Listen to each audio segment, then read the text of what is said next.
we're going to be talking all about Turner's Art Lot. Firstly, thank you very much for talking to us once again. It's been a while. I was hoping you could introduce yourself first of all. I'm Nikki Coppins. I co-run Turner's Lot. We're a smallish community art group based in Sheerness. We've been running for about 6 years now. And that's really, we're a mixed bag. Everyone does a bit of mixed media. We've got felters, we've got airbrushers, we've got watercolourists, oil painters. So, how often do you meet up? We meet every fortnight on a Monday evening at Trinity Church Hall in Sheerness. So when you meet up, do you have people coming along doing different workshops, or do you all work on your own stuff? And we mainly work on our own stuff, and it's kind of more of a social evening where we bring our work along, share ideas, gain tips, and just hang out together. So what have you been up to as a group recently? We did a show at the Sheerness Gateway. There was 7 of us showing, and today we're here at Love Sheppey. So are things going fairly well then? They're going really well, yeah. We're looking for new members. There's a regular 7 or 8 of us, but we are looking for new people if anyone wants to come down. Well, how can they actually contact you if they'd like to find out? We have a Facebook page, and we're on Twitter, or you can email us. If I can remember the email, it's turnerslot@hotmail.co.uk. Well, thank you very much for giving us a little update on Turner's Art Lot. No, that's no problem. We're continuing to talk to people at Love Sheppey. We're next going to be talking all about the Kent Wildlife Trust. Firstly, would you be able to introduce yourself for me? Yep, hello, my name is Nigel. I work for Kent Wildlife Trust, and we are here today promoting Kent Wildlife Trust, which is one of 47 trusts across the country. Kent Wildlife Trust is one of the biggest of the wildlife trusts in the country, and we own and manage over 60 nature reserves, some of the best wildlife habitats in Kent. We are very well supported by over 1,000 volunteers, and we have 30,000 members who support us. We also work really hard with farmers to try and encourage them to look after the wildlife on their farms, and work with the public, encouraging them to increase the wildlife in their gardens. We're a membership organisation, and we couldn't do the work we do without the support of our 30,000 members across the county, and we're here today trying to promote the Kent Wildlife Trust and hopefully encourage people to come and join us. Do you have a website or contact details where people can find out a bit more? We do have a website, and if anyone is interested in looking at our website, it is www.kentwildlife.org.uk, and our phone number is 01622 662 012. Well, I'd like to thank you very much for taking the time out and telling us a little bit about the Kent Wildlife Trust. Okay, thank you very much, and hopefully people will come and join us. Thank you. So we are at the moment continuing to catching up with people at Love Sheppey. Next we're talking all about the Isle of Sheppey Camera Club with Tony. Firstly, could you tell us a little bit about the club? Yes, we're starting a new season on Wednesday, the 3rd of September, at a new venue, Castle Connections, over at Queenborough. First evening is going to be a print evening, so we're hoping to attract some new members there. We meet fortnightly through till April.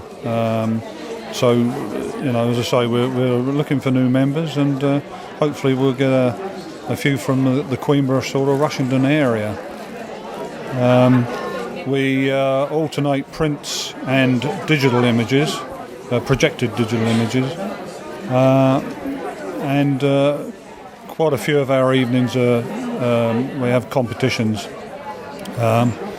But we're only down to a few members now, so we're I won't say we're desperate for new members, but we would welcome a lot of new members.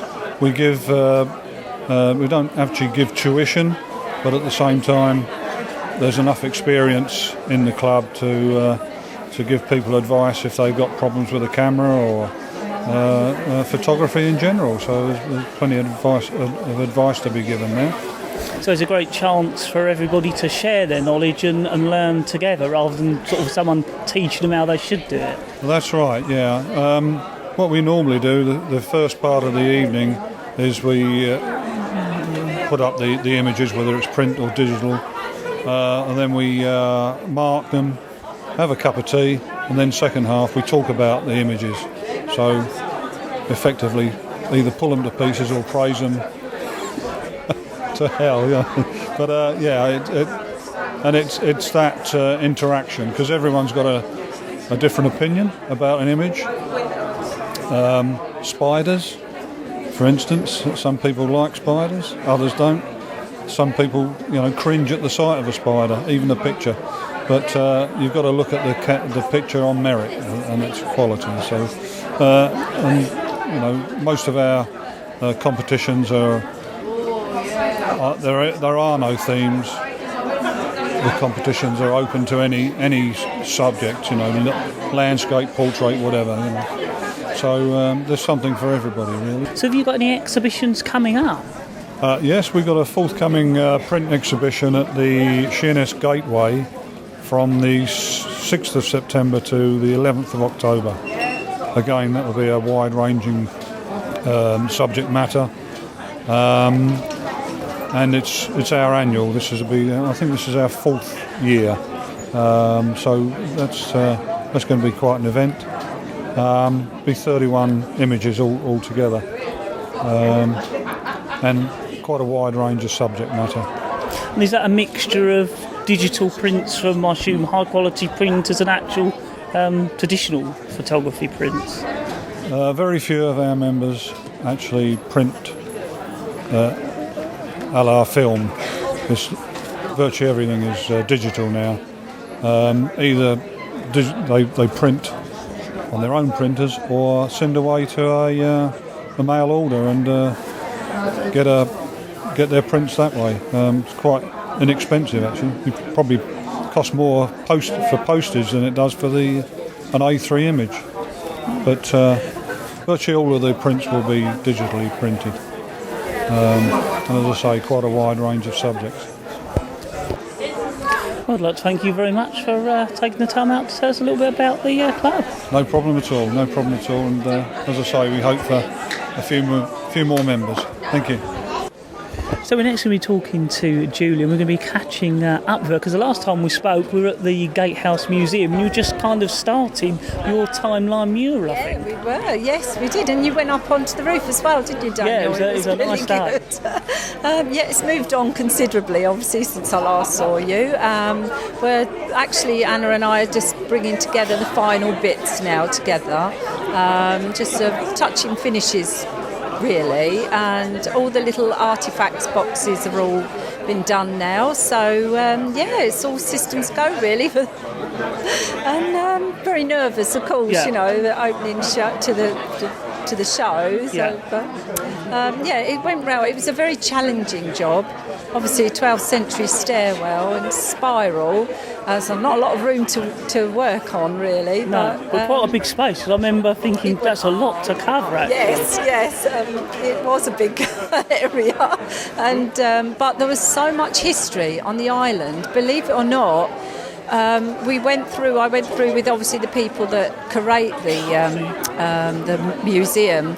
And initially, the idea, there was so much that we had to go through and sort of edit a lot. We were going to have this or that or a picture of this, and then think, no, that's not going to fit. So it was very challenging to try and get major things that we think are of importance to local people, really. So we'll see. There was things chosen, so we've got lots of things there to look at. Oh, but it's nice to see more or less there now as well. Yes, it is a relief, actually, for Anna and I. We've had to go and work through the night a few times, and the last time we worked through the night, there was a big storm, and it was thunder and lightning flashes, and we really enjoyed it actually. But yeah, we've enjoyed doing it, I have to say, even though it has been an extremely challenging piece of artwork. You know, the environment is challenging, should I say. But no, we're almost there now, so, well, we better be, because it opens next week. I was going to ask you about that. Could you tell our listeners a little bit about the opening and how they can see it? Well, it opens on the 30th. It's at 11 o'clock is the official opening, which is being opened by Gordon Henderson, the MP. I believe he's cutting the ribbon, saying a few nice words, we hope. And then it's sort of going to be open all day, you know, for people to come up and view and see, and I think there's some other artists going to be exhibiting some work as well, so we're sort of making a bit of a fanfare should I say, that's better, fanfare of it all, you know, making an event to it opening, and so if anybody wants to come along, please come along and join us in our opening and see what you think of the work. Really, it's Anna and I have tried to do it. We obviously started off down with the Roman era and Neolithic stones, then the Romans, and then through the medieval, and then working its way up through the timeline. And we've tried to keep the artwork as specific to that time. So some of the horses at the very early part look like they've got little stumpy legs, but that's how they used to draw their horses in the medieval times. And we've tried to keep it to what you would see at that sort of time as well. So yes, so we've got King Canute, who's arriving on horseback and visiting Shirland Hall, which was then a wooden structure. It wasn't brickwork when he visited, but it was there nonetheless. You know, so there's a lot of history and a lot of fun to be had to see. Well, it certainly sounds worth seeing. Thank you very much for catching up, and it's good to catch up with you here at Love Sheppey as well. Yeah, I mean, what can I say? It's been an amazing day, and Laurie has worked extremely hard on behalf of all of us artists, you know, and created this wonderful event, and it's amazing. There's so many different people here with lots of different talent, I think this event's just going to get bigger and bigger each year, and we're going to have people international probably. I don't know. She's worked really hard. It's a big pat on the back for Laurie, and a big thank you from us, actually. Yeah, definitely. Yeah. So we are continuing to catch up with artists here at Love Sheppey. We're next going to be talking to another artist. I'm going to ask if you could introduce yourself to our listeners firstly. Hi, I'm Claire Witt. I make metal accessories, art and sculptures from recycled metal, and today I'm displaying a fashion installation at Love Sheppey. So how did you get started into doing this? I left school at 15 to enrol in an engineering course at Minster College, and then I went on to welding, where that's been my career for the last 12 years. I work full-time as a welder over in Sittingbourne, working on MOD type projects as a coded welder and fabricator, and I do all this in my spare time. So what sort of things inspire you? Oh, mythology, goddesses, superheroes, yeah, it's all of, you know, empowerment and kind of Thor and Marvel and everything. So you're here at Love Sheppey. Could you tell us a bit more about some of the other things you've been doing recently? May I showcased at Selfridges in Oxford Street in their old hotel as a part of Make Good, because I was enrolled in the School of Creative Startups for Kent. We done a 4-day showcase there, which was very intense but great experience in such a beautiful building. I did another fashion installation there as well, very similar to this, but with a full metal dress hanging down from it and huge headpiece, all made out of metal spoons. So if our listeners would like to find out more, do you have a website or a way of contacting you? Our website is www.clairewitt.com, and I'm also on Facebook as Claire Witt. It's WHIDT. I'd like to thank you very much for taking the time out to tell our listeners a little bit about your work. Thank you very much. So we are continuing to talk to people here at Love Sheppey, and we've moved along to the next stand. So firstly, thank you very much for talking to us. Hoping you can introduce to our listeners your stand. Yes, I'm Georgina. I'm here with the Elmley National Nature Reserve, which is, as you go over the bridge, it's the large piece of land you see on your right, and it's a National Nature Reserve and a working farm. So how long has that been there? It's been here. Well, it's been farmed since Anglo-Saxon times, but it's been a National Nature Reserve for the last 20 or so years, and we farmed it for about the last 40 years. There's lots of pictures up on display, so I was hoping you could tell our listeners a bit more about that. We're a really popular place for wildlife photographers. We get there's huge amounts to see, and we do get a lot of people taking snaps of hares, for example, because they come right up to the car and you can get really close to them. And we also now run courses for photographers with Robert Canis, who's a wonderful photographer, so people can come and have tuition here as well. So is there anything else you'd like to sort of tell us about? Yes, and we can now stay the night. So it's the only place in the UK that you can stay the night in a nature reserve, and it's on our very own Sheppey. And so it's wonderful. We've got these beautiful shepherd's huts, which are really warm and cosy, and you can just wake up to most wilderness experience. So does it have to be open for somebody to come along, or is it just open all the time for people to do walks and that kind of thing? How does that work? We're open 6 days a week, closed on Tuesdays, and we're open 8 till 8 in the summer, and just come and use the facilities. So it's always manned for people to find out more if they go along? Yes, one of us will normally around. As it's a working farm, there's always someone around doing some work on the farm, or our contact details are available if someone got any questions. Well, that's what I was going to ask next. Do you have a website where listeners could have a little look? Yes, it's www.elmleynaturereserve.co.uk, or you can look for us on Facebook under Elmley, which is ELMLEY.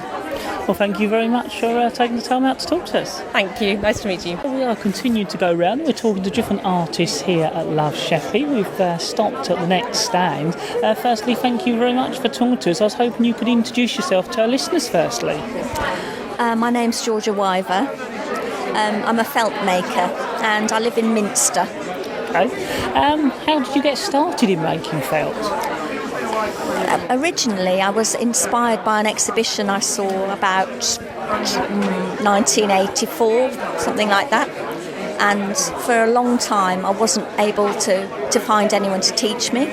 But eventually, about 8 years ago, I met Di Buttonshaw, who also lives on the island.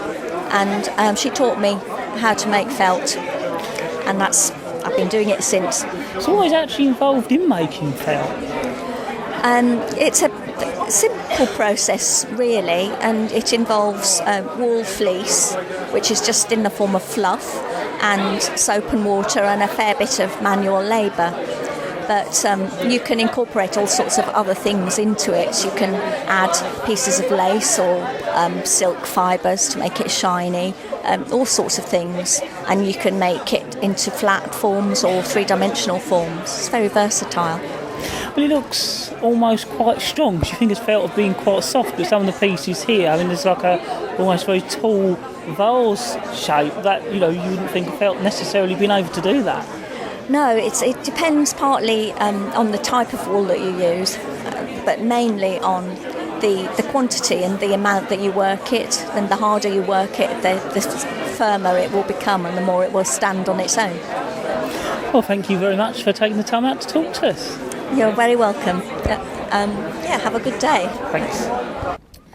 So at the moment we're continuing to talk to artists here at Love Sheppey. We've next caught up with Nicole Mullett. So Nicole, it's good to speak to you. I was hoping you can tell us a little bit about what you're doing here today and what all these lanterns are about. Yes, my pleasure. Right, so I am doing a project called The Art of the Magic Lantern. And this is something I'm doing through my organisation Island Projects, which is Sheppey based, and I've been doing independent projects on Sheppey since 2004, and this is our latest venture. It's a performative artwork, but we're also, for today, so that it's more engaging for the public, we're running lantern slide painting workshops. So people here have been coming to us and and looking through our books of fantastical images, and that's anything from monsters to sea creatures to beautiful patterns, and we're getting them to paint directly onto these small glass slides their image of their choice. And then what we're doing here inside this tent is we've got one of the traditional magic lanterns, and we're projecting them inside the tent with as much darkness as we can create in the middle of a sunny day on Chevy, so that they can actually see their slide that they've just painted. So this is a little bit to promote the project generally, because there are going to be some performances coming up, but it's also just to get people to enjoy the magic lantern and all the wonders that it can show and tell. I guess I was just thinking kind of a forgotten thing, because to me it's like when we were little kids we might get our slide projector and show slides, but now it's all digital and on a telly or on an electronic projector, so it's we've had quite a few people actually coming up to us today, and the first thing they said was, I remember that, I did that at school or at Sunday club, and there's something very nice, because in this digital age where everything is electronic or on emails, I think personally I find I'm very much attracted to things that aren't digital, and you can see how it works, and it's and it's practical and it's hands-on, because I'm quite I spend a lot of my working life writing emails, designing websites or designing postcards and everything, and in a way I think creativity is not that the digitalness is not useful, obviously it's brilliant, but there's something about the simple nature of traditional ways of presenting visual arts that's actually quite appealing, and I think it's having a bit of a comeback because of all the digital stuff that's out there, and magic lanterns are spectacular, especially when you know how to use various different devices and props. We do things like dual projection, we use sound effects, we have mechanical slides, so things that move within the device, and there's something very charming about seeing these images and falling in love with the fantasy element to them, yet knowing that they're not real and they are actually artworks in their own right, rather than some sort of CGI mastered thing that looks like a photograph. I think there is a certain appeal to that aesthetic, I think. But yeah, that's just my personal opinion. But we have had a really positive response today. I was expecting to perhaps have one person at a time painting a slide, and at certain times we had about 3 or 4, because there were so many people who just wanted to have a go, and they really liked the idea that they could take this slide home and then either display it on their mantelpiece or hang it in a window so that it was backlit. So yeah, it's been a really positive day actually. And yeah, for those of you who would like to find out more about the project and perhaps come to one of our performances, we've got a website, and that is www.artofthemagiclantern, all one word, .co.uk.